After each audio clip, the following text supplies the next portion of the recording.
Bienvenidos de nuevo. Estamos hablando sobre la gestión del riesgo ocupacional con el doctor Óscar Velasco. Él es gerente técnico de Sura, una importante compañía de riesgos profesionales y ocupacionales en Colombia. Doctor Velasco, cuéntenos un poquito respecto a estas transferencias de riesgo. ¿Cómo funciona? ¿Significa que el empresario no asume el riesgo de esos riesgos ocupacionales y se los transfiere a otra empresa? A ver, el tema de transferencia del riesgo, hablando netamente del riesgo ocupacional, del riesgo profesional, funciona de la siguiente manera.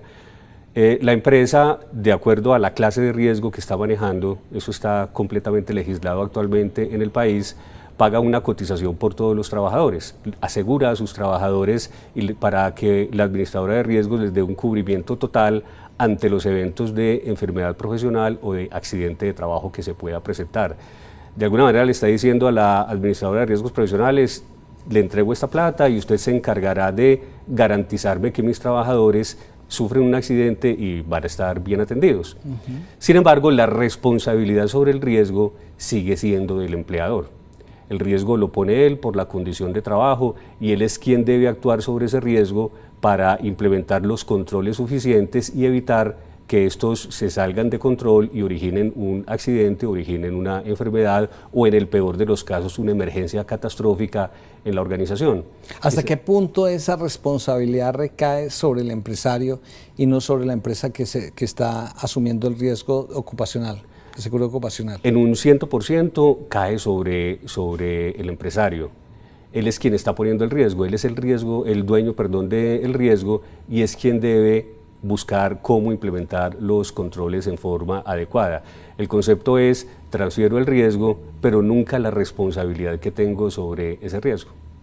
O sea que cada vez que se haga una reclamación se evalúa si realmente el empresario estuvo asumiendo ese papel de disminuir el riesgo y si hizo el papel correcto, entonces la empresa responsable asume ese riesgo.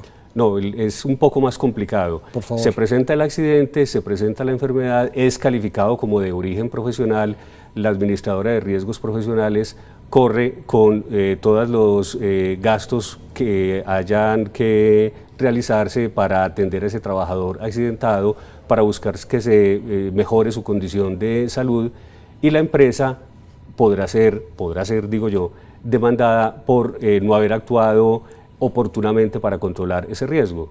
La mayoría de las empresas demuestran una diligencia total, un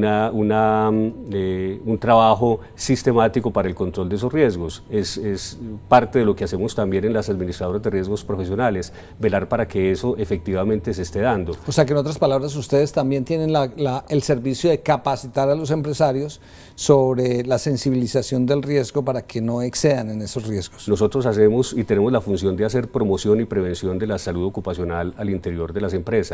Lo que nunca podremos hacer será reemplazar los recursos propios de las empresas. Nosotros no podremos destinar recursos para que alguien administre la salud ocupacional de X empresa. No, X empresa deberá tener alguien encargado de salud ocupacional y nosotros lo asesoraremos, nosotros lo acompañaremos y nosotros trabajaremos en conjunto con ellos para poder administrar ese riesgo ocupacional que está presente en esa organización. ¿Qué tan costoso es para un empresario no tener a sus empleados en riesgos ocupacionales?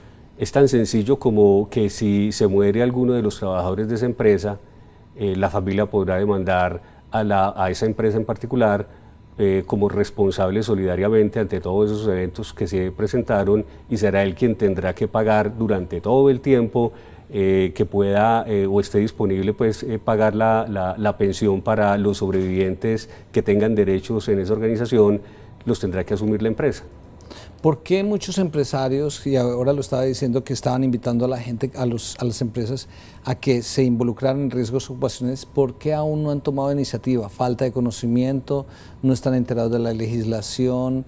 ¿O son personas que realmente no les interesa asegurar al personal de su empresa? Ahí podrán haber tantas teorías como tipos de empresas tengamos también en el país. Digamos que es un tema cultural. Digamos que en Colombia estamos trabajando en esa transformación hacia una verdadera cultura de seguridad. En el mundo es una de las cosas que se está trabajando hoy, es una de las corrientes que se está trabajando hoy, garantizar una adecuada cultura de seguridad que se logra teniendo tres cosas trabajando al tiempo. El tema de la legislación, cada uno de los países definirá cuál es la legislación que quiere y necesita aplicar según las condiciones de cada uno de esos países. Por otro lado están las políticas y los procedimientos que toca definir y toca implementar, y por último están los empresarios, que son quienes finalmente van a conjuntar todas estas cosas y van a lograr que esa cultura de seguridad efectivamente se desarrolle. Y es lo que hoy se viene trabajando en el país y, como le digo, es lo que internacionalmente se viene trabajando también. ¿Cómo podemos gestionar los riesgos? ¿Cómo podemos disminuir esos riesgos?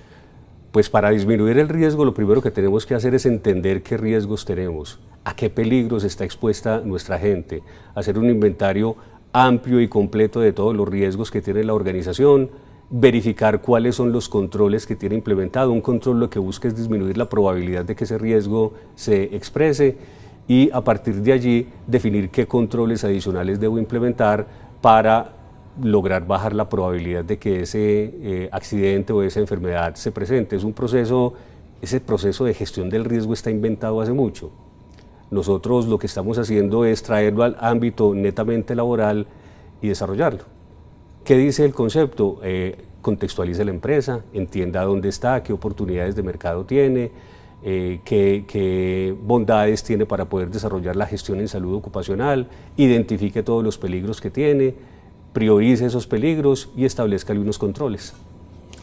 Pues este tema es supremamente interesante. Vamos a ver en el tercer segmento todas las tendencias que hay en la salud ocupacional y cuáles son las perspectivas a futuro, a corto, medio y largo plazo sobre este importantísimo tema. Ya regresamos.